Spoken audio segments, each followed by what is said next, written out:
Hey friends, Eric here with Lazik Academy, and in today's lesson I'm going to talk about the etiquette of opening sets and how to have a proper gig even when life's scheduling is throwing curveballs and chaos at you. So here's what actually happened for me. This was actually a very proper gig that I got at Signal in Brooklyn, which is not even a year old and is off to an incredible start.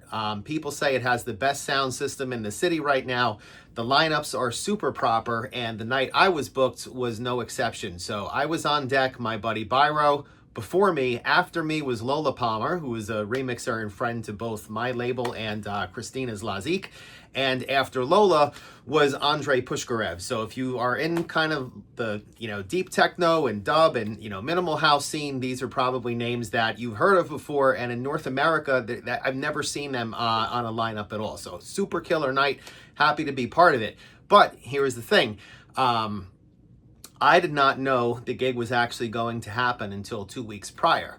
And this was November 7th. Back on September 30th, I have a wife and kids. We decided to travel. You can't really put, the entire life and family plans on hold because, DJ dad might have a gig. So, my wife decided to book this trip where we were going to go to from New York to Las Vegas, Utah, back to Las Vegas and New York to do like some sightseeing and whatnot, which was amazing. But it was booked in a way so that if I did get booked for the gig, I could, theoretically land home in JFK the night of the gig at 7:45, hot tail it to the venue and be able to play. So lo and behold, all the stuff actually came to fruition. So I actually did not have a chance to, do anything the day of. I did all my music prep the week before, and this is entirely viable. And you always want to give yourself time before a gig and a party, of course, but sometimes we can't always do that. You have to, make the best of the situation.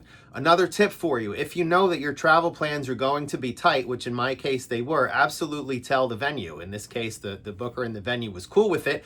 I have no doubt that there are some times that they have people coming in to play and the scheduling was a little bit tight. So that was like curveball, number 2. Another thing that I did, because I was very nervous about and excited about this actually happening and not missing it, because the week of early November, there were rumors in the U.S., or not rumors, there was actually flights being canceled because of government shutdown. So what I actually did was I put into ChatGPT Premium, I said, okay, ChatGPT, here's my itinerary. What are my odds of actually making it on time? And ChatGPT told me that I had a 70% chance of landing in New York within 15 minutes of the planned time. So actually I was a touch early and that all worked out. Here's the other thing, going from, airport to taxi to 40-minute ride to walking right in the venue and having no time, that was definitely, something to contend with. So always arrive early if you can. And so that kind of sets the stage of what was going on a little bit. So there might be times when you have to prep your music entirely in advance. You just got to do it sometimes. In a perfect world, you would give yourself a good, 30 minutes to an hour to arrive ahead of the gig, check things out, hear what's being played.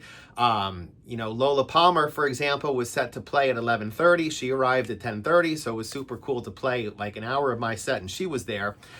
So yeah, the other thing in terms of opening sets, there's a couple, do's and don'ts. Don't play too loud. So you're probably going to be playing somewhere around 90 dB. A lot of more proper venues are going to have a decibel reader near the DJ booth. Don't overdo it. Don't try and be the headliner. It is not your time to shine. You're going to have to hold the line, right? If you're playing an opening set, which could be anywhere from say 9 to 11:30, there's going to be times, particularly in that 9:30 to 10:30 zone, where maybe people will come into the room and come into the floor a little bit. Maybe they'll leave. Maybe no one's there yet. You just got to stick your way through it and know that you're playing good, proper, warm up, sexy stuff and not feel oh my God, people left. Now I have to start banging them out to keep them back in. That would just be turning it up, too soon. So avoid those things. If there are other artists who produce and you like their stuff, don't start playing their productions or something like that. That's, leave that to them if they're going to go that way. Yeah, there's almost no wrong that you could do, assuming that you're not train wrecking, you're not playing too loud, and you're not playing too fast.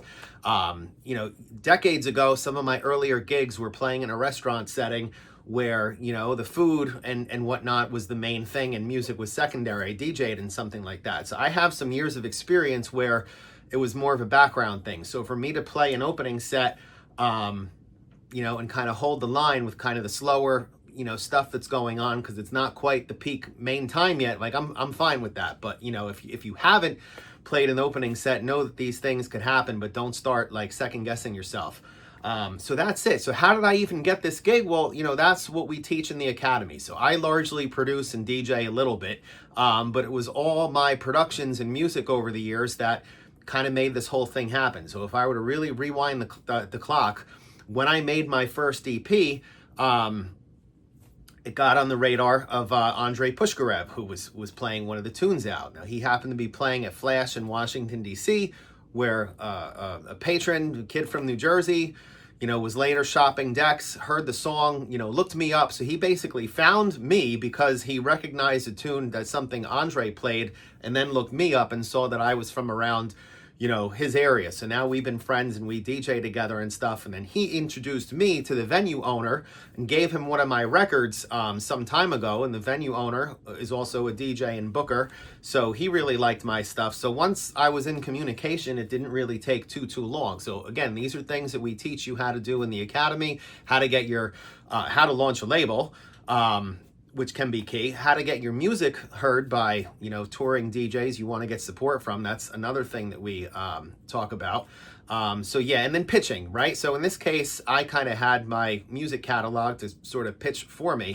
But like, that's another thing that we teach in the academy, and networking and stuff like that. So yeah, all related topics that all kind of like set the stage for me to have this DJ gig. But the long and the short of it is that obviously in a perfect world, you would plan to have at least like arriving in another city, you know, at least a few hours ahead of time for sure, so you could potentially nap or something like that. But sometimes life does throw us curveballs, and you have to make the best out of an imperfect situation and go with it, which is what I did. So if you're really cutting it close, tell the venue, do your music prep in advance, opening sets, don't play too loud, don't play too fast, don't play material that the headliners produced, leave that for them. So if you want to know more about pitching, launching a label, getting your music heard, growing a fan base, and having top DJs support your music, check out the Lola Academy, because all that content is there. Thank you.